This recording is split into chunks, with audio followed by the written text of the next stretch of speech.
He probably would have blazed it over, or he would have hit it against the goalkeeper. But I thought that in terms of entertainment value, these two teams give us, something that we've come to expect over time from North London derbies. It was open, it was flowing, it had a nice ebb and flow to it, end-to-end stuff. Arsenal, must be said, gifted Tottenham the lead. Flamini got caught on the ball right in front of his box, and for the opting time, Arsenal got caught, trying to play out of defense when the majority of the opposition were camped in their own half of the pitch. But great character, great response, Arsenal. Unfortunately, they couldn't score more than one goal. But again, you look at a team that is brilliant going forward, maybe lacking the end product, more often than not, but more importantly, not showing enough conviction with their defending.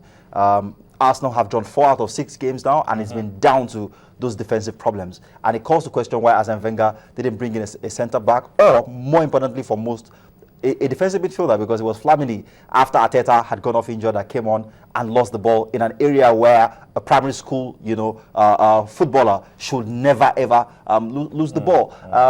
Tottenham will look at them at themselves and feel maybe on the strength of the chances they also got, maybe they could have gotten even better from the game, or maybe they could have shut Arsenal out. But it must be said, Ugo Lloris was brilliant in that game yesterday. For me, he was clearly man of the match, and it was the reason why Arsenal couldn't get more than 1 point off that game. But in terms of, the entertainment value of the game, I thought that was the best we saw yesterday. The Merseyside derby, for me, didn't quite deliver up until much later when Gerrard scored the free kick. That was when he ignited into life. But the North London derby, from start to finish, I thought was very, very engaging. And history has a lot of draws between these two guys. I mean, they have one eye on the Galatasaray, and they get to play Chelsea next at the EPL. Okay. But as the table stands, Chelsea are on top with 16 points after playing 6 games. Southampton still maintain the second spot with 13 points. We have Man City third, and Arsenal FC fourth. Now, I'm going to come to you, Bada. I need to say something as regards Manchester City and Manchester United. But Larry Pinell,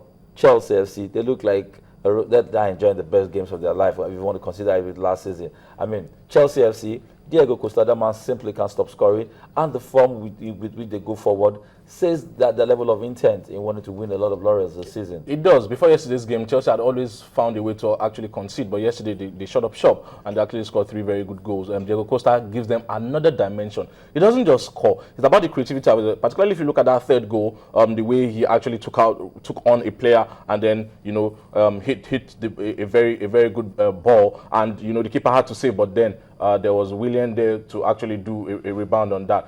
Chelsea are very fluid, and in the middle of the park, they are more dynamic now in terms of Matic and Ramirez. If you need to play the stronger guys like Man City, Man United, Arsenal, Tottenham, and Liverpool, and then when they're playing the small guys, you would expect the likes of Oscar, Hazard, Fabregas to actually do the danger. And Chelsea, it will be very, very difficult, for anybody to defeat them this season. I'm not saying they will go unbeaten, but the way they actually play, they stand toe-to-toe to win any of the top guys. And you saw that against Manchester City, if not for Frank Lampard. And this is where I'm talking about Diego Costa. He comes on, takes on one person, and then drives in before Willian got that. That is what Diego Costa brings. He creates and he scores. And you were going to say something about that? Yeah, I was just going to mention very quickly about Southampton. In the summer transfer window, they were running a supermarket more or less. Virtually all their important players left, particularly Lallana and Lambert, to Liverpool, and we thought that they were going to be in a lot of crisis. This is what you've got to credit Ronald Koeman and the work that he's done. Their season in second place is all down to his good work, and we saw they knocked Arsenal out in midweek and followed up with another brilliant win.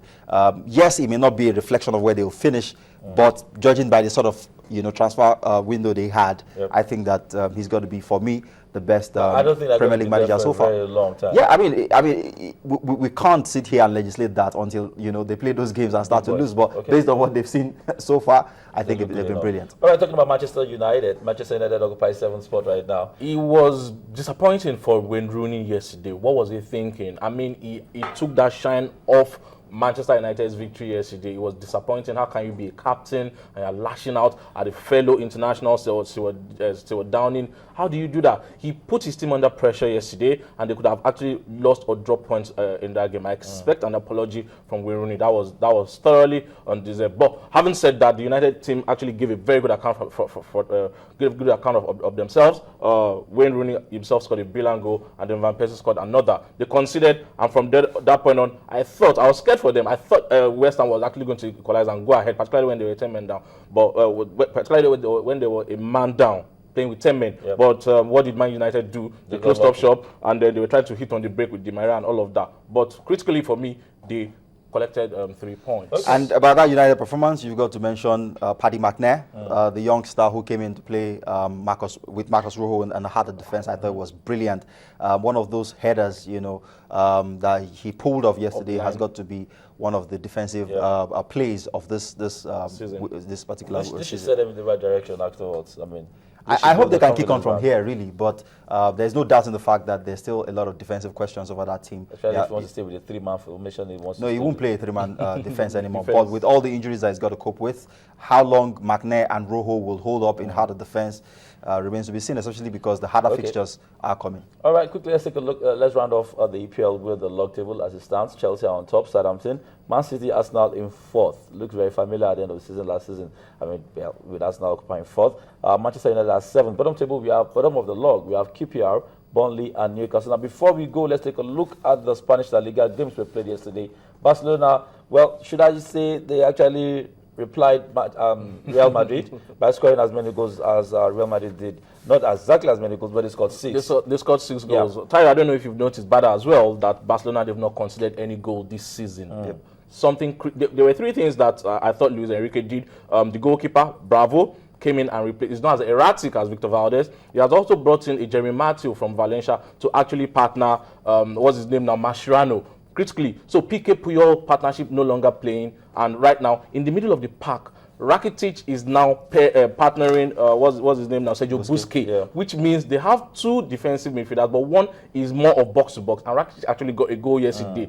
Barcelona will be more, and then if you notice, Lionel Messi is now more withdrawn. So Messi's game has evolved now, giving the likes of Neymar opportunity to actually score and all of that. And when Suarez comes in, Enrique is doing something right. Enrique is getting it right. They are not conceding goals the way they used to concede, and they are still scoring. And when people talk about Messi, Cristiano Ronaldo, Messi is more withdrawn. Messi is creating assists. He got 2 assists yesterday, plus previous 6. That's 8 assists. So and yet, he's playing a more matured game now. Lionel Messi. And I mean, the goals haven't dried up by any stretch of the imagination. He scored his 400th and 401st career goal since he played for Barcelona and the Argentine national team. So Messi, Barcelona looking very, very scary. That's right. Real Madrid also. Now, if you take a look at the log, Barcelona still occupy top spot. They have 16 points. Second, they have Atletico Madrid, Valencia in third, Sevilla fourth, and Real Madrid occupy fourth spot. There's a game going on. Getafe Malaga is currently going on. As before we came into this, it was 1-0 in favor of Getafe. Guys, I'd like to thank you. Yeah, shortly, before we wrap up, I was just going to say that Mangala was a beast against Chelsea a week ago. Yesterday, he was a chicken, really, because, I mean, he scored a spectacular own goal and then gifted Hall a penalty. For me, the most confusing, back-to-back performances in 1 week. The EPL, I must confess. All right, we have the Champions League coming up this week, guys. What do you expect from the Champions League as we round off final awards? On the back of the Italians, particularly Roma and Juventus, that actually won 5 games, you'd expect that the Italians will come to the party in the Champions League this season. And you expect all the big guns, Bayern Munich, what's it called now, Real Madrid, Barcelona, to actually win their games. I see Arsenal injury worries, Ramsey out, Arteta out, quite a number of key players dropping out like flies. Galatasaray, tricky opposition, and Arsenal have got to win because match day 1, they lost away. All right, I'd like to thank you guys for being a part of this segment. I'd like to thank you for also being a part of this segment. We need to go on a quick break. We're going to leave you with the slides, the slide of the fixtures of the Champions League. When we do come back for the show proper, Ken will be back. He has lots of interesting people in the studio to talk about so many things as regards Nigerian football. We're going to break. When we come back, the show will continue. Join us again.